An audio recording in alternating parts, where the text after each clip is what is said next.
O silêncio no penthouse de Isadora Gallo era ensurdecedor, quebrado apenas pelo zumbido elétrico da cidade de São Paulo, 70 andares abaixo. Mas para Isadora, o único som que importava era o martelar de seu próprio coração. Ela estava parada em frente ao espelho, uma peça gigantesca de cristal italiano que cobria uma parede inteira de seu closet. Um espelho que, por anos, fora seu melhor amigo, seu sócio, a fonte de seu poder. Agora, era seu carrasco. A mulher que a encarava de volta não era ela. Era uma estranha, uma versão grotesca com a pele flácida, os olhos fundos e sem vida, os lábios finos e retorcidos em uma máscara de desespero. Era uma imagem de decrepitude, a personificação de seu maior medo. Com um grito de fúria e pavor, Isadora pegou o objeto mais próximo, um frasco de perfume caríssimo, e o arremessou contra o vidro. O espelho não quebrou. Era blindado, assim como a fortaleza que ela construíra ao redor de si mesma. O frasco se estilhaçou, liberando uma nuvem de uma fragrância que valia mais que o salário anual da maioria das pessoas. Para o mundo, Isadora Gallo era a perfeição. A supermodelo que se tornou magnata, fundadora da Gallo Beauty, um império de cosméticos avaliado em bilhões. Seu rosto estava em outdoors, em capas de revistas, em comerciais de TV. Ela vendia juventude, beleza, perfeição. Mas por baixo da maquiagem e do sucesso, ela estava quebrada. A maldição havia começado há 6 meses, após um procedimento estético clandestino na Suíça, uma terapia genética experimental que prometia reverter o envelhecimento celular. Algo deu terrivelmente errado. Fisicamente, para os outros, ela parecia a mesma. Mas para si mesma, em qualquer superfície reflexiva, a imagem era a daquela estranha decrépita. Os melhores neurologistas, psiquiatras e até físicos quânticos do mundo não tinham explicação. Chamaram de uma forma única de dismorfia corporal, uma alucinação visual. Mas para Isadora era real. Era o inferno. Ela vivia em um mundo sem reflexos. Cobriu todos os espelhos de sua casa, evitava as vitrines das lojas, fazia reuniões por áudio, maquiava-se usando a memória, um ato de pura agonia. Como ela poderia vender beleza se não conseguia mais encarar a si mesma? Naquela noite, o desespero atingiu o ápice. Ela estava no 7º andar do edifício Gallo Beauty, após uma reunião tensa, onde quase fora desmascarada. Sozinha em seu escritório suntuoso, ela chorava silenciosamente. Foi quando a porta se abriu. Era seu Tomé, o faxineiro do turno da noite. Um senhor de uns 70 anos, de macacão cinza, movimentos lentos e um olhar sereno que parecia pertencer a outro mundo. Ele sempre era quase invisível, uma presença silenciosa que limpava o lixo dos poderosos. "Perdão, dona Isadora. Pensei que já tinha ido embora", disse ele com sua voz calma, sem se assustar com a presença dela. Isadora, normalmente, o teria dispensado com um gesto arrogante, mas naquela noite sua armadura estava em frangalhos. Ela não conseguiu esconder as lágrimas. "Está tudo bem, seu Tomé, pode entrar." O velho homem entrou, empurrando seu carrinho de limpeza. Ele não a encarou. Começou a esvaziar as lixeiras com uma dignidade silenciosa. Havia algo em sua paz que era quase provocador no meio do caos de Isadora. "O senhor acredita em maldições, seu Tomé?" Ela perguntou de repente, a voz rouca de choro. Ele parou o que estava fazendo e a olhou pela primeira vez. Seus olhos eram límpidos, sem julgamento. "Acredito que a gente colhe o que planta, minha filha. Às vezes, a colheita demora, mas ela sempre vem." Naquele momento, Isadora fez algo que não fazia há anos. Ela se abriu, contou tudo. Sobre o procedimento, sobre o reflexo, sobre o terror de não se reconhecer. Ela esperava escárnio, pena, confusão. Mas seu Tomé apenas ouviu, assentindo lentamente. Quando ela terminou, ele se aproximou. "O espelho não mente, dona Isadora. Ele só mostra o que a gente esconde por dentro." "Mas o que eu fiz para merecer isso?" ela implorou. "Eu construí um império do nada. Eu dou emprego a milhares de pessoas." Seu Tomé a encarou com sua serenidade desconcertante. "O espelho não se importa com impérios. Ele se importa com a verdade. E a sua verdade A senhora já se esqueceu dela? E você que está assistindo, alguma vez já sentiu que não se reconhecia mais, seja no espelho ou na vida? Deixe sua experiência nos comentários.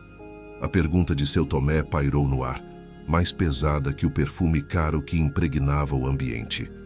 Minha verdade, repetiu Isadora confusa. Pense bem, minha filha, disse o velho faxineiro, sentando-se em uma cadeira simples em frente à mesa de mogno de Isadora. Um ato de ousadia que nenhum outro funcionário jamais cometeria. Antes do império, antes da fama, quem era a Isadora? E quem ficou pelo caminho para que a senhora chegasse até aqui? A mente de Isadora viajou no tempo, para 15 anos atrás, para um apartamento pequeno dividido com sua melhor amiga, Cláudia. As duas eram modelos iniciantes, cheias de sonhos e com uma amizade que parecia inabalável. Elas eram inseparáveis, até que a oportunidade de uma vida apareceu. A capa da revista Vogue, a porta de entrada para o estrelato. As duas eram as finalistas. Isadora sentiu um calafrio. O pecado original. Ela havia tentado enterrar aquela memória sob camadas de sucesso e dinheiro, mas ela estava sempre lá, uma mancha escura em sua alma. Em um ato de desespero e ambição, ela havia traído Cláudia. Vazou para um tabloide fotos antigas e inofensivas de Cláudia em uma festa, mas com um contexto distorcido, insinuando um comportamento inadequado. O escândalo foi pequeno, mas o suficiente. A revista conservadora escolheu Isadora. A carreira de Cláudia foi destruída antes de começar. A traição vinda de sua melhor amiga quebrou seu espírito. Ela caiu em depressão, desenvolveu uma ansiedade social severa e desapareceu da vida pública. Isadora nunca mais a viu. Cláudia, sussurrou Isadora, o nome saindo de seus lábios como um veneno. Seu Tomé assentiu lentamente, como se soubesse o tempo todo. Um rosto que a senhora fez desaparecer. Mas o que isso tem a ver com meu reflexo? Foi há tanto tempo, protestou Isadora, a voz fraca. O tempo da alma é diferente do tempo do relógio, respondeu seu Tomé. A senhora construiu sua imagem sobre a destruição da imagem de outra pessoa. Agora, o universo lhe tirou a sua. O equilíbrio, entende? Isadora olhou para o velho homem, o terror dando lugar a um vislumbre de compreensão. Então, o que eu faço? Como eu quebro essa maldição? Não é uma maldição para ser quebrada. É uma lição para ser aprendida, disse ele, levantando-se. A senhora só voltará a ver seu verdadeiro rosto no espelho quando tiver a coragem de olhar no rosto que fez desaparecer. Encontre Cláudia. Encare a verdade de seus olhos. Peça perdão, não com palavras, mas com o coração. Essa era a condição. A cura não estava em uma clínica suíça, mas em algum lugar perdido no passado, no rosto de uma amiga traída. Mas eu não sei onde ela está. Ela sumiu há anos, disse Isadora desesperada. Quando a gente procura a coisa certa, pelo motivo certo, o caminho aparece, disse seu Tomé, pegando seu carrinho de limpeza. Tenha uma boa noite, dona Isadora. E ele saiu, deixando Isadora sozinha em seu escritório luxuoso, com a tarefa mais assustadora de sua vida. Encontrar um fantasma de seu passado para poder, talvez, reencontrar a si mesma. A busca por Cláudia forçou Isadora a fazer algo que não fazia há mais de uma década: viver no mundo real. Ela contratou os melhores investigadores particulares, mas eles não encontraram nada. Cláudia parecia ter se apagado dos registros, sem contas, sem redes sociais, sem endereço. Isadora percebeu que teria que fazer aquilo sozinha. Sua primeira pista foi a mãe de Cláudia, que morava em uma cidadezinha no interior de Minas Gerais. Isadora, acostumada com jatinhos particulares e motoristas, pegou um voo comercial e depois um ônibus. A viagem foi um choque cultural. O luxo deu lugar à simplicidade, o barulho da metrópole ao silêncio do campo. Pela primeira vez, ela era apenas mais uma passageira, uma mulher de óculos escuros e chapéu, tentando não ser reconhecida. A mãe de Cláudia, uma senhora de olhos tristes, a recebeu com frieza. Não sei onde minha filha está. disse ela sem convidá-la a entrar. E mesmo que soubesse, não diria a você. Você destruiu a vida dela. Isadora não argumentou. Ela apenas pediu perdão com uma humildade que a surpreendeu. A senhora não respondeu. Apenas fechou a porta. Fracasso. Mas enquanto voltava para o hotel simples da cidade, Isadora passou por um espelho empoeirado na recepção. Por um segundo, apenas um segundo, em vez da velha decrépita, ela viu um vislumbre de seus próprios olhos. Um flash. A esperança a atingiu como um choque elétrico. A cura era progressiva. Cada passo na direção certa, mesmo um fracasso, trazia uma pequena recompensa. Isso a motivou. Ela passou semanas viajando por cidades pequenas, seguindo pistas vagas de antigos amigos e parentes distantes. Dormiu em pousadas, comeu em restaurantes de beira de estrada. Começou a conversar com as pessoas, a ouvir suas histórias.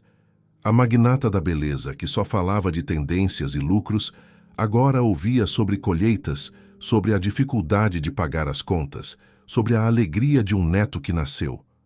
A cada cidade, a cada conversa, a cada ato de se expor ao mundo real, os vislumbres em seu reflexo se tornavam mais frequentes. Às vezes, via seu sorriso, outras vezes, o contorno de seu rosto. A estranha ainda estava lá, mas agora dividia o espaço com a verdadeira Isadora. Ela estava se reconectando consigo mesma ao se conectar com os outros. Se você estivesse no lugar de Isadora, teria a coragem de abandonar tudo para embarcar numa jornada tão incerta? Comente aqui embaixo o que você faria. Sua jornada a levou a uma feira de artesanato em uma cidade histórica na Bahia. Ela andava pelas barracas, admirando os trabalhos manuais quando algo chamou sua atenção. Uma barraca que vendia esculturas delicadas em cerâmica.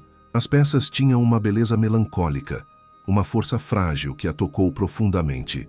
E então, ela viu a artesã. Uma mulher de cabelos presos, usando um vestido simples, com um sorriso sereno no rosto. Era Cláudia. O coração de Isadora parou. Cláudia estava diferente. Mais madura, com algumas linhas de expressão ao redor dos olhos, mas irradiava uma paz que Isadora jamais possuíra. Ela parecia feliz. Por um momento, Isadora pensou em fugir. O medo e a vergonha eram paralisantes. Mas ela respirou fundo e caminhou em direção à barraca. Cláudia, disse ela, a voz um sussurro. Cláudia ergueu os olhos. O reconhecimento foi instantâneo. O sorriso sereno desapareceu, substituído por uma expressão complexa de choque, dor antiga e surpresa. Isadora, o que você está fazendo aqui? Eu vim te procurar, gaguejou Isadora. Preciso conversar com você. Naquela noite, elas se sentaram em um pequeno café na praça da cidade. Isadora, sem rodeios, contou tudo. Sobre a traição, sobre a culpa que carregou e, finalmente, sobre a estranha maldição do espelho. Cláudia ouviu em silêncio, sua expressão indecifrável. Quando Isadora terminou, Cláudia suspirou. Eu te perdoei há muito tempo, Isadora. Não por você, mas por mim. O ódio estava me consumindo. Tive que deixá-lo ir para poder viver. Ela contou como, após a depressão, encontrou na arte uma forma de cura, uma maneira de reconstruir sua identidade longe dos holofotes. Mas a sua maldição, continuou Cláudia, é fascinante. E me faz pensar em uma coisa. O faxineiro que te disse para me procurar, como ele se chama? Seu Tomé, respondeu Isadora. Um senhorzinho quieto. Trabalha no meu prédio há anos. Cláudia empalideceu. Tomé. É o nome do meu pai. Isadora sentiu o chão desaparecer sob seus pés. O quê? Mas seu pai faleceu quando éramos adolescentes. Não, disse Cláudia, os olhos marejados. Ele não morreu. Ele foi embora.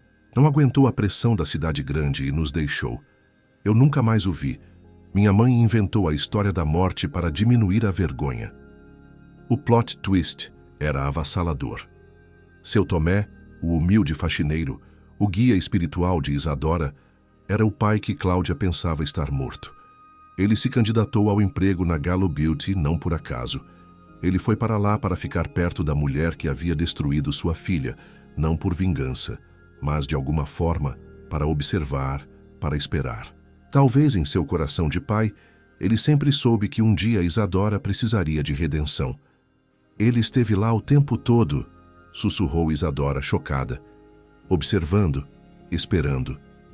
A jornada de Isadora não era apenas sobre ela e Cláudia. Havia uma terceira pessoa no centro de tudo, um pai que, de sua posição invisível, movia as peças de um tabuleiro cósmico de dor e perdão. Na manhã seguinte, Isadora e Cláudia pegaram um avião para São Paulo. A viagem foi silenciosa, ambas processando a imensidão da revelação. Quando chegaram ao prédio da Galo Beauty, já era noite. Elas subiram para o escritório de Isadora e esperaram. Pontualmente à meia-noite, a porta se abriu. Seu Tomé entrou com seu carrinho de limpeza. Ele parou abruptamente ao ver as duas mulheres juntas. Seus olhos se fixaram em Cláudia e, pela primeira vez, a serenidade em seu rosto se quebrou, dando lugar a uma onda de emoção, dor e amor contidos por décadas. "Pai?" sussurrou Cláudia, as lágrimas escorrendo livremente. "Minha filha", disse ele, a voz embargada. O reencontro foi um dos momentos mais dolorosos e bonitos que Isadora já testemunhara. Pai e filha, separados por anos de dor e mal-entendidos, finalmente se abraçaram. Isadora se sentiu uma intrusa, a catalisadora daquela tragédia familiar. Quando as emoções se acalmaram, os três se sentaram. Seu Tomé contou sua história. Como se arrependera de ter abandonado a família, como tentou voltar, mas a vergonha o impediu. Como anos depois, soube do que aconteceu com Cláudia e decidiu que precisava, de alguma forma, estar por perto. "Eu vi o seu sofrimento, dona Isadora", disse ele olhando para ela, "e vi que era o mesmo sofrimento que minha filha sentiu. Vi a oportunidade de curar duas almas de uma só vez." Isadora, com o coração pesado, foi até o grande espelho que ainda cobria a parede. "Eu preciso saber", disse ela, a voz trêmula. Ela fechou os olhos e respirou fundo. Ao abri-los, ela se viu. Não a supermodelo perfeita e retocada de antes, mas ela mesma. Uma mulher de 40 e poucos anos, com linhas de cansaço ao redor dos olhos, com a marca de uma jornada difícil no rosto. Mas era ela, real, completa. O reflexo não estava mais quebrado. O perdão de Cláudia e o reencontro com seu Tomé haviam completado o ciclo. A cura não era sobre recuperar a beleza perdida, era sobre aceitar a identidade verdadeira, com todas as suas cicatrizes. Naquele momento, Isadora tomou a decisão mais importante de sua vida. Ela vendeu a Galo Beauty. O império construído sobre uma base de vaidade e traição não lhe pertencia mais. Com uma parte do dinheiro, ela e Cláudia, agora reconciliadas não apenas como amigas, mas como irmãs de jornada, criaram o Instituto Reflexo, uma fundação dedicada a ajudar mulheres e jovens a lidar com a pressão estética, a construir uma autoestima saudável e a combater o cyberbullying. Seu Tomé, agora reunido com sua filha, se aposentou e foi morar com ela, dedicando seus dias a cuidar de seu jardim e de sua família reencontrada. A cena final se passa 1 ano depois, na inauguração do Instituto. Isadora está no palco, discursando. Ela não usa maquiagem pesada, nem roupas de grife. Sua beleza agora vem de uma força interior que irradia. Na plateia, Cláudia e seu Tomé a observam com orgulho. Por anos, eu vendi a ideia de que a beleza estava em um frasco ou em um espelho, diz Isadora para a multidão. Hoje, eu sei que a verdadeira beleza está nas nossas cicatrizes, na nossa coragem de encarar nossos erros e na capacidade de nos reconstruirmos. O reflexo mais importante não é o que vemos no vidro, mas o que deixamos no coração das pessoas que tocamos. E ao final do discurso, ela passa por um espelho no corredor. Ela para, se olha, e pela primeira vez em muito tempo, ela sorri para a mulher que vê. Não a supermodelo, não a magnata, não a estranha, apenas Isadora. E isso, ela finalmente entendeu, era mais do que suficiente. Se essa história tocou você de alguma forma, se te fez refletir sobre beleza, perdão e identidade, Mostre seu apoio. Deixe seu like neste vídeo, pois isso nos ajuda a alcançar mais pessoas. E o mais importante, inscreva-se no canal Dias em Vida e ative o sininho de notificações. Temos muitas outras histórias como esta para compartilhar com você e não queremos que perca nenhuma. Comente aqui embaixo o que você achou do final e compartilhe este vídeo com alguém que precisa ouvir essa mensagem. Obrigado por assistir, gostou do vídeo? Divulgue-nos em suas redes sociais. Quer ouvir a sua história? Mande para a gente produzir ou opine qual tema devemos produzir. Um abraço e até a próxima.